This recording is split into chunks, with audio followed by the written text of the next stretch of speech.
1 minute लगता है रिश्तों का मजाक उड़ाने में और सारी उम्र बीत जाती है एक रिश्ते को बनाने में। कोई टूटे तो उसे सजाना सीखो, कोई रूठे तो उसे मनाना सीखो।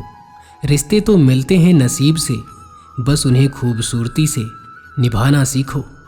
पूरी दुनिया की सबसे खूबसूरत जोड़ी मुस्कुराहट और आंसू है। इन दोनों का मिलना मुश्किल है, लेकिन जब यह दोनों मिलते हैं वह पल सबसे खूबसूरत होते हैं। दुनिया का सबसे बेहतरीन रिश्ता वही होता है जहां एक हल्की सी मुस्कुराहट और छोटी सी माफ़ी से जिंदगी दोबारा पहले जैसी हो जाती है। खुशियों की तलाश में हम कभी लोगों का पीछा करते हैं तो कभी चीज़ों का। हमारी पसंद नापसंद, लालच और कई सुविधाओं की चाह भी हमारी खुशियों के रास्ते में आती रहती है और हम टेढ़े मेढ़े रास्ते पर दौड़ते रहते हैं। हमें लगता है कि सुख सुविधा और धन का होना ही खुशियां हैं। हम अपनी खुशी को अंदर नहीं बल्कि बाहर उन चीज़ों और लोगों में ढूंढते हैं जो सिर्फ 2 पल की खुशियां देकर गायब हो जाते हैं। पैसे और सुख सुविधाओं के साथ आप खुश हो सकते हैं, लेकिन आप लंबे समय तक खुश रह नहीं सकते। खुश रहने के लिए आपको सरल और साधारण होना पड़ेगा। जब आपका मन बिना किसी वजह और बिना किसी ज़रूरत के खुश रहने लग जाए, उस दिन आप सरल बन जाएंगे। श्री कृष्ण कहते हैं कि खुश होना सरल है, लेकिन सरल होना मुश्किल है। प्यार इंसान से करो, उसकी आदत से नहीं। रूठो उनकी बातों से, मगर उनसे नहीं। भूलो उनकी गलतियों को, पर उन्हें नहीं, क्योंकि रिश्तों से बढ़कर कुछ भी नहीं। श्री कृष्ण कहते हैं कि अग्नि क्या होती है, अग्नि क्या करती है, जलाती है, फिर चाहे वह लकड़ी हो या कोयला, वस्त्र हो, जो भी हो, आप अग्नि में डालेंगे वो भस्म हो जाएगा। किंतु सोना, यदि आप सोने को अग्नि में डालोगे तो वह कुंदन बनकर अपना अस्तित्व निखार लेता है। यदि आप लोहे को तपा दो तो वह फौलाद बन जाता है। क्यों होता है ऐसा? क्योंकि उनके भीतर की अग्नि उनको जलाने वाली अग्नि से अधिक भीषण होती है। यह अग्नि है पवित्रता की। यदि आपका निश्चित दृढ़ है, आपके विचार पावन हैं, तो कुंदन बनाकर निकालेगा। फौलाद बनकर निखरोगे, भीतर से बल पाओगे और कोई आपके साथ अनिष्ट नहीं कर पाएगा। हर आदमी के स्वभाव में भिन्नता होती है। उसकी यह भिन्नता उसे दूसरों से अलग पहचान प्रदान करती है। ऐसे में कभी कभी कुछ चीज़ों के नज़रियों को लेकर आपस में विरोधाभास की स्थिति बन जाती है। अपने साथी के ऐसे विशिष्ट गुणों को पहचानने की कोशिश करें। केवल उन पर भरोसा करें जो आप में निम्र 3 बातें देख सके। आपकी हंसी के पीछे का दर्द, आपके गुस्से के पीछे का प्यार, आपकी खामोशी के पीछे का कारण। अपना और पराया क्या है? मुझे तो बस यही पता है। जो भावनाओं को समझे वह अपना, और जो भावनाओं से परे वो पराया। कोशिश करो कि कोई तुमसे ना रूठे जिंदगी में, अपनों का साथ ना छूटे। रिश्ता कोई भी हो, उसे ऐसा निभाओ कि उस रिश्ते की डोर जिंदगी भर ना टूटे। रिश्ते ऐसे बनाओ कि जिसमें शब्द कम और समझ ज़्यादा हो, झगड़ा कम और नज़रिया ज़्यादा हो। मित्रता एवं रिश्तेदारी सम्मान की नहीं, भाव की भी भूखी होती है। बस शर्त लगाओ, दिल से होना चाहिए, दिमाग से नहीं। नहीं बन जाता कोई अपना यूं ही दिल लगाने से। करनी पड़ती है दुआ रब से किसी को पाने में। रखना संभल कर यह रिश्ते अपने, टूट न जाए यह किसी बहकावे से। जो दूर रहकर भी पास हो वो अपना, और जो पास रहकर भी दूर हो वो पराया। एकलव्य एक निषाद बालक था। वह धनुर्विद्या में प्रवीण होना चाहता था और उसके लिए गुरु द्रोणाचार्य से धनुर्विद्या की शिक्षा प्राप्त करना चाहता था। एक दिन वो गुरु द्रोणाचार्य के पास पहुंचा और अपना शिष्य बना लेने का निवेदन किया। गुरु द्रोण केवल क्षत्रिय राजकुमारों को ही धनुर्विद्या सिखाया करते थे, इसलिए उन्होंने एकलव्य को धनुर्विद्या सिखाने से मना कर दिया। एकलव्य लौट गया। गुरु द्रोण के द्वारा मना कर देने पर भी उसने धनुर्विद्या को पूरी लगन से सीखने का प्रण किया। उसने मिट्टी से गुरु द्रोण के प्रतिमा का निर्माण किया और उसे अपना गुरु मानकर धनुर्विद्या का अभ्यास करने लगा। गुरु द्रोण का पांडव पुत्र कौरव को धनुर्विद्या की शिक्षा दे रहे थे। एक दिन वो 5 पांडवों को लेकर जंगल में गए। एक कुत्ता भी उसके साथ था। जंगल में जाकर कुत्ता भौंकते हुए एकलव्य के आश्रम में घुस गया। एकलव्य उस समय गुरु द्रोण के प्रतिमा के सामने धनुर्विद्या का अभ्यास कर रहा था। कुत्ते का भौंकना उसका ध्यान भंग करने लगा। उसने बाणों से कुत्ते का मुंह इस प्रकार बंद कर दिया कि कुत्ते को कोई चोट ना आए।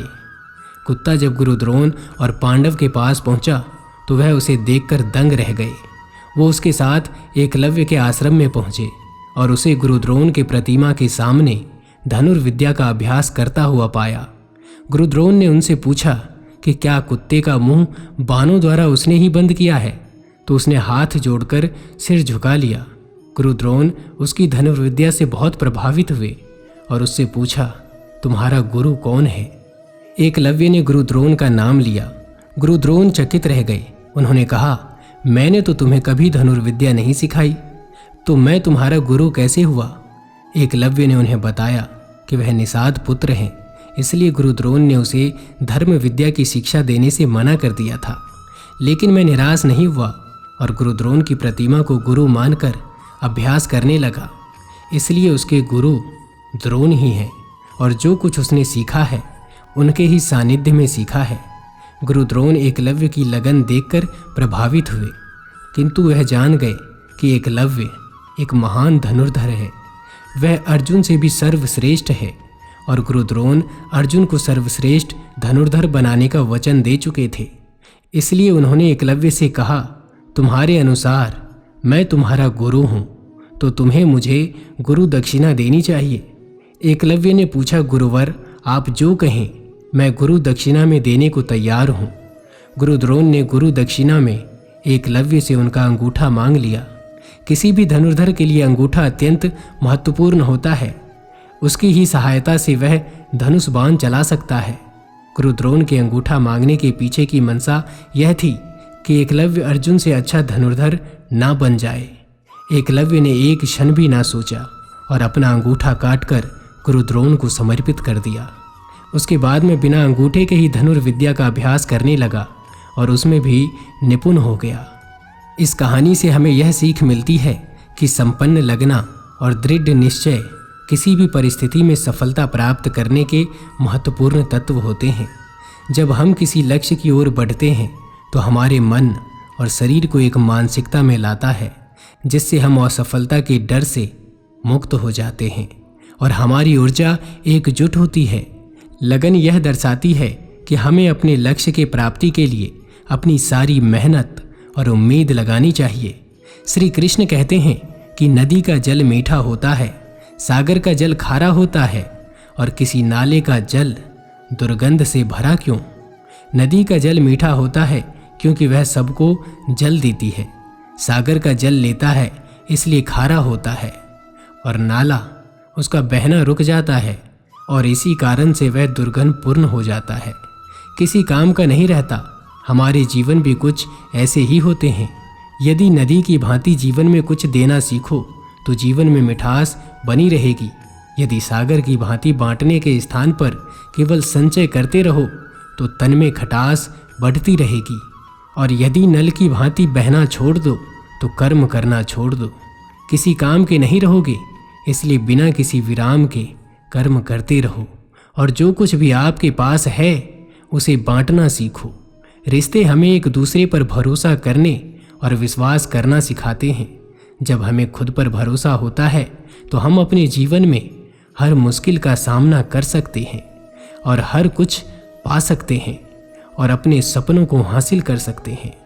हमारे रिश्तों को याद रखना महत्वपूर्ण है क्योंकि वह हमें जोड़े रखते हैं और हमें अलग होने से रोकते हैं। रिश्ते कभी जिंदगी के साथ नहीं चलते। रिश्ते एक बार बनते हैं, फिर जिंदगी रिश्तों के साथ साथ चलती है। किसी भी रिश्ते में, जैसे कि आपकी भाई बहन, माता पिता और रिश्तेदारों के साथ रिश्ते को मजबूत बनाना चाहिए। हमें हरदम एकजुट रहना चाहिए।